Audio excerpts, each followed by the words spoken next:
Hello folks, Jerry and welcome back to Racing Gals, and today we will be talking about some cards which I believe are underappreciated. Now what it means is that they really aren't valued as high as they should be, or they aren't used enough, and I will be giving more information about each card, and well, I will be picking one card per class, excluding X class because I don't really like any cards from there.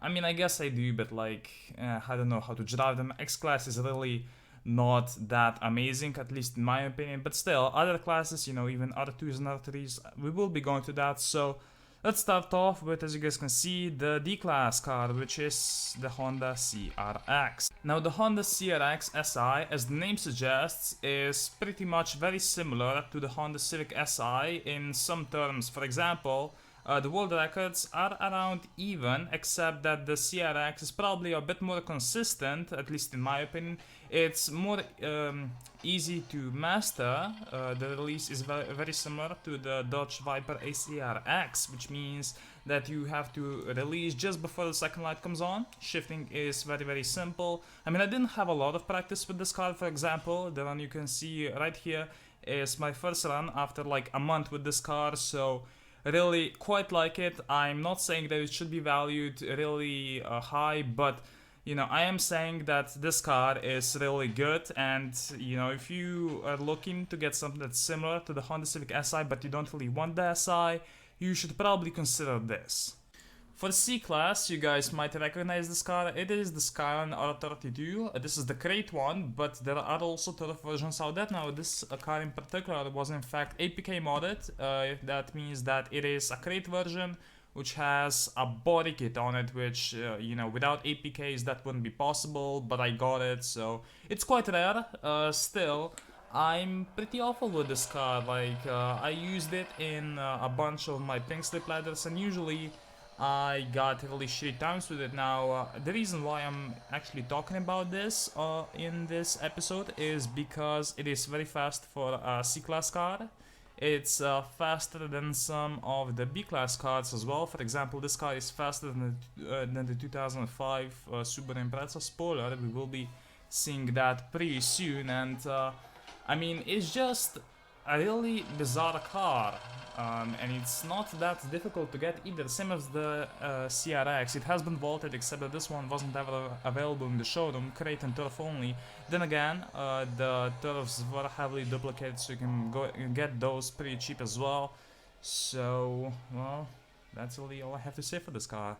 For B-Class, I have a slightly weird pick, which is the 2005 Subaru Impreza, and it's weird because this car is in no way underappreciated. In fact, I've been selling a lot of B-Class cars lately, and to be honest, the 2005 Imprezas all sold in record time. People really like them, and well, that's also the reason why I put it on this list. Now, the reason why they want it, besides the amazing looks, because this car fucking looks amazing, is the fact that it is so consistent. Like, it is so easy to get the perfect launch with this car. In fact, I held the world record for this car for a while, and I did in fact make a video on that. If I remember, I will put the link in the description. In that video, you can see it was back on the Facebook version, but I got that was the best video I ever did driving wise, and I got perfect launches throughout the entire video, well, almost.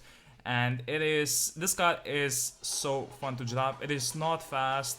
As I've said, the R32 from C-Class is faster than it. It is the slowest B-Class car, or close to it anyway.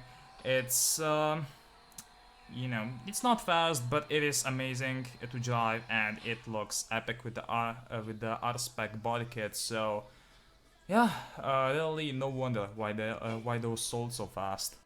For the A-Class, we have, well, a safety car, BMW M4, also known as the M4 MotoGP. Now, there are two versions of this car. Actually, there are multiple versions, but two of them are MotoGP. There is the black one and the white one, and you cannot paint either of them. Well, perhaps there are some photos painted ones out there. I would love to see that, but still, this car is, in fact, very weird car. Like, driving wise, it is In fact, this is the fastest A-class car if you know how to shift it, and I don't, but, well, let me give you a hint, it has to be shifted very, very early, and in case anyone knows how to drive this, they have a huge advantage, because this car is faster than the Skyline GTR, faster than the Renault 5 Turbo, faster than the Z28, Supra, all those cars. The MotoGP version of the M4 is the fastest A-class car in the game. Also, you know, these cars definitely, you know, bring attention to you because of the freaking flashing headlights on top. And when this car was released, the fucking lights weren't working, but now they do, and that's definitely, you know, quite amusing as well. And, you know, I actually got that car, or this car in particular, when I realized that those lights worked, but only after that I also realized that this was in fact the fastest A-class car, and one day I will know how to drive it. Also, the launch isn't too bad. For S-Class, we have the Mercedes-Benz SL65 AMG Black Series, and that's a very, very long name, but still, people don't really think that this car is as fast when they see one, because this car is as fast as most S-Class turf cars. The world record for this is 7.66 or something like that, so very, very fast. And this used to be a showroom car as well, so I guess the Lamborghini Murcielago is not the fastest vaulted S-Class showroom car, because this is. And this is also much easier to drive, at least in my opinion. The release is pretty similar to the Evo 8 one, except that you have to hold it for just a split second longer, and the shifts are quite difficult, but you know, if you manage to get right... Oh my god, the background noise. But if you manage to get right, this car can kick some serious ass, and you know, I will definitely be using this for more videos because it is a really, really good car. For our class, we have the Mercedes-Benz SLS, and still, this car is definitely faster than the SL65, as you would expect. It's in fact easier to drive, and that's also the reason why this is my pick for our class. It's because it's very easy to drive, and you guys will be able to see this pattern in you know, higher classes as well, because I usually suck with R class cars. As you guys can see, the style is really not a car I'm good with, but this car is surprisingly manageable now. The runs I have here are with a car that's maxed out now, so obviously not as fast as it otherwise would have been.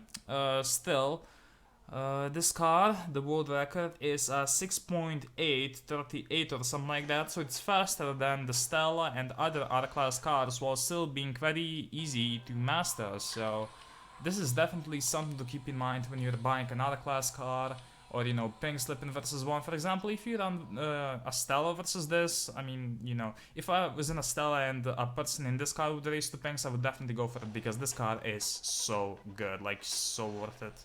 For our R2 class, we have something that should surprise absolutely no one. It's in fact the only car which I believe I'm decent with in R2 class, which is the Bentley GT3 Continental. It is such an easy car. It even has the Evo launch. So fast, and well, I mean, okay, I did lose one on pinks yesterday, and that's the sound of money. Holy shit, payday. Wow, I made like 150 bucks while making this video. What the fuck is going on right now? But still, Bentley GT3, I have the force painted one. Normally these cars cannot be painted, but you used to be able to paint them with APK. I'm not sure how you would do that, but still.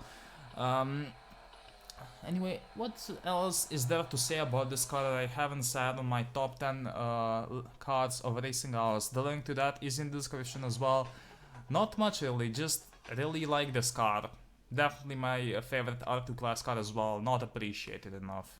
As far as the R3 class is concerned, I wouldn't say that there's really any underappreciated cars here. I mean, I guess there's the F1 GTR, which like gets the short end of the stick, but that's really it. I had a F1 GTR segment prepared, but seeing how it messed up the recording, or not the recording, just rendering 3 times, I lost 3 hours in total because the video takes so long to render. It's just really frustrating, so I'm gonna cut this part out completely. At least the F1 segment, so sorry about that. But if you have any more suggestions on a similar topic, please let me know. Just excuse that, I'm just delivering cards right now. So I guess that's that. Anyways, yeah, hopefully you guys enjoyed. If you have any more suggestions for videos like this, please let me know. I mean, this video took a while to make really, so you know, make sure to leave a thumbs up or a thumbs down if you dislike the video. Fuck off in that case. So I guess that's that. Yeah, bye.